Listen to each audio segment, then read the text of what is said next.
ఏమే నా జీవితంలో నాకు తెలిసి ఒక్కరు కూడా అన్యాయం చేసింది లేదే.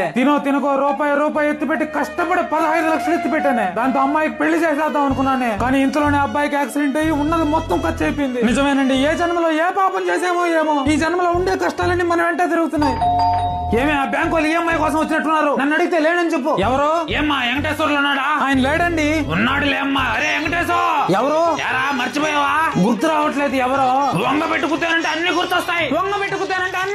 నీకు. అరే పెంచలే 4 రైలా ఎలా ఉన్నావురా?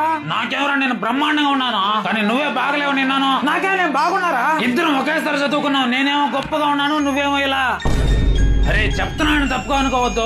ఒక్కొక్కసారి మనం ఎంత కష్టపడ్డా గానీ మన జాతకం బాగాలేకపోతే మనం ఎదగలేమరా. నా మాటని ఒక్కసారి నువ్వు జాతకం చూపించు. ఈ రోజుల్లో ఎవరున్నారు అంత నిజాయితీగా జాతకం చెప్పేవాళ్ళు? అరే నా జీవితంలో కూడా మొదట్లో ఎన్నో కష్టాలు పడ్డాను రా. ఏ వ్యాపారం మొదలు పెట్టినా అన్ని నష్టాలే. దానికి తోడు కుటుంబ సమస్యలు, ఆరోగ్య సమస్యలు. అటువంటి టైంలో మహానుభావుడు గురువు గారు నరసింహరాజు గారి గురించి తెలిసింది. ఆయన దగ్గర ఒక్కసారి జాతకం చూపించాంరా. నా సమస్యలకు తగ్గట్లు తమలపాకులు అంచనా వేసి నా సమస్యకు సరైన పరిష్కారం చూపించాడు ఆయన. మరి ఎలా గలవాలా గురువు గారిని? ఏమి లేదు రైతుకో, ఇక్కడ కనిపించే నంబర్ కు డైరెక్ట్ గా ఒకసారి ఫోన్ చేసి మాట్లాడు. మన సమస్య ఏదైనా సరే, కుటుంబ సమస్యలు, ఆరోగ్య సమస్యలు, ఆర్థిక సమస్యలు, వ్యాపార సమస్యలు, నరదిష్టి, ఎటువంటి సమస్యలు ఉన్నా సరే కేవలం 5 రోజుల్లోనే సరైన పరిష్కారం చూపిస్తాడు ఆయన.